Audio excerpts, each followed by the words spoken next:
I was afraid of that. Okay, so I've told myself not to buy used guitars sight unseen or online. I've had a ton of bad experiences, but here we are. Recently, I just bought a guitar online, and I'm talking very recent. Like, by the time this video airs on Sunday, I will have either had this guitar for 5 days or sent it back for a total refund. We shall see. But yeah, I bought this guitar knowing that it had a glaring defect. The photo showed it, said it on the description, and yet I still clicked buy. So today we're gonna open it up, see how it survived shipping, check out the repair, do a couple tone tests. Without wasting any more time, let's see what's in the box. So first off, I noticed that the condition of the box was extremely poor. It had this huge tear out right here. Big old hole right there in the side, ripped, open right there. Also, one of the seams was just completely ripped open. Going down about almost halfway.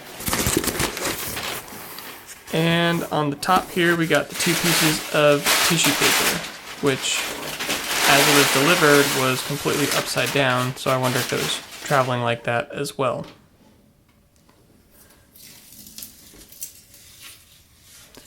Here I'm just taking off the barcode that was attached to the case, putting that off to the side, and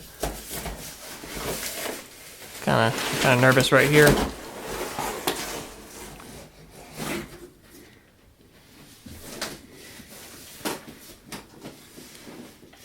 Once I got the case out, I wanted to see if there was anything more down in there.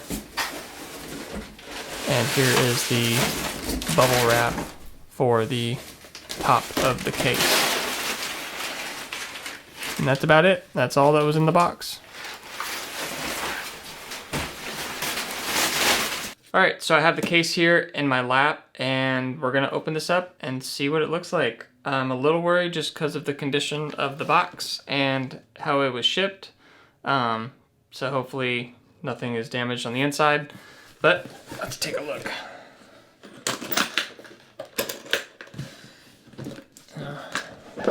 All right. Oh, man. Oh, no. Yep. I was afraid of that. That, my friends, is a neck break. Unfortunately, this did happen, and the packing job wasn't pretty super on the inside the case. I don't think there's anything at all really padding the inside of this, so that's a shame. We're gonna find out what we can do. Maybe the repair wasn't that great to begin with. But yeah, this is a little disappointing. I was hoping that it wouldn't have come like this. I did ask them to detune all the strings. I'm not sure if they were done all the way. But yeah, pretty disappointed. So this was supposed to be a completely different video, and to say that I'm disappointed is a bit of an understatement, but there are some valuable lessons to be learned, which we'll talk about in this video. So the story on this is I found this guitar listed on guitarcenter.com in their used inventory page. I've been looking for a blonde ES335 to not replace the one that I have now, but maybe just a backup in case I didn't feel like taking that one out again. And I've been really into blonde finishes, and this one just kind of checked all the boxes. It did have a major flaw, though, that I was aware of before purchasing it. It did have what appeared to be a minor neck crack in the photos on their website, which I'll show throughout this video.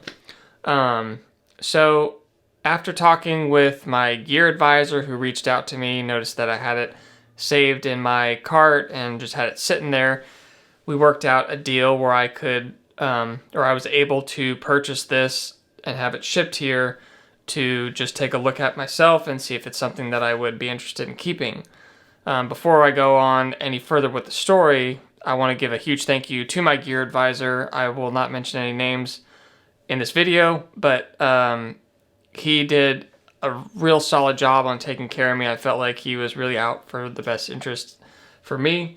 And unfortunately, how this came was not on him, but he did everything up to that point to make sure that I felt good about getting this instrument. So thank you. I really appreciate your help.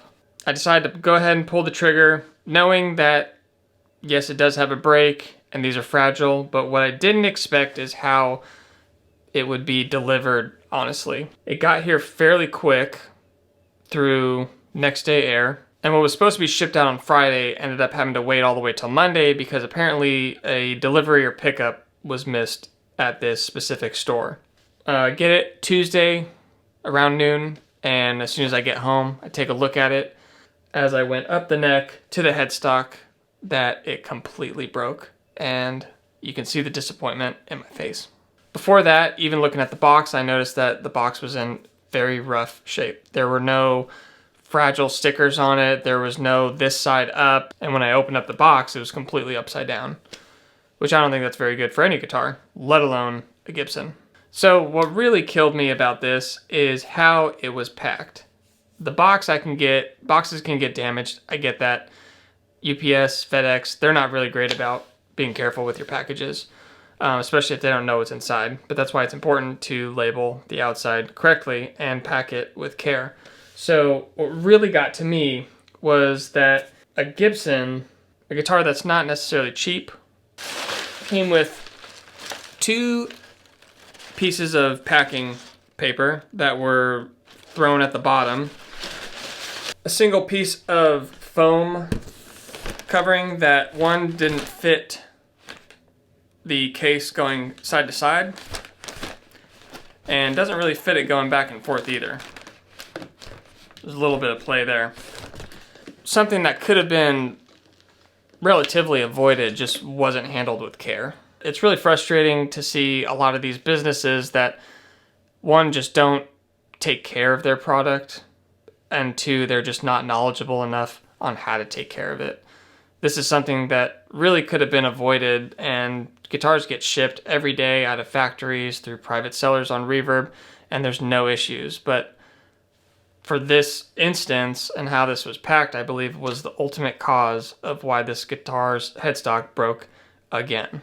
It's a shame how this panned out, but there are some valuable lessons that I learned from it. I've never really had a great experience when getting guitars shipped to me, so I think this is me saying I'm done with buying online. If I can't see it in person and hold it, physically take it home, I think I'm just going to pass on buying guitars that way. Because really, no guitar that I've sought after that I can't actually physically go down and see has been one that's stuck with me for very long. Unless it's been from a factory, which I custom ordered or something. Perfect example is my 175 that I took multiple trips down to Georgia to see if it was still available and play, and it was. So by the 3rd time, I was like, I gotta have this, gotta take it home. So figured out a way to purchase that and brought it home. So I returned the guitar and got my full refund. I was able to go to my local guitar center to drop it off for them to ship it back to the store. And when I explained the situation to the employees there on what happened and why I was returning it and why I was frustrated, they completely understood and even agreed that that is not the way to pack a guitar and not how they would have done it at this store. So after issuing the refund and talking with the sales associates a little bit more, knowing full well that I wasn't going to buy anything, they still offered to show me their inventory on some similar guitars, and they told me to let them know that if I ever see something like that in the future, that they would do their best to help me out in any way that they could. And that's the kind of customer service that would make me consider shopping with them again. Something that I received from my local store is not what I received from the store that I bought this guitar at. So once again, thank you to my local GC on handling this situation appropriately. Unfortunately, this isn't the video that I wanted to make for you guys, but I hope that this still helps. I hope that this hasn't happened to any of you, but if it has, let me know in the comments. Were you taken care of? Let me know so I can take a silver lining away from my situation. Thank you so much for watching. If you haven't yet, please subscribe, like the video, and I'll see you guys soon. Thanks.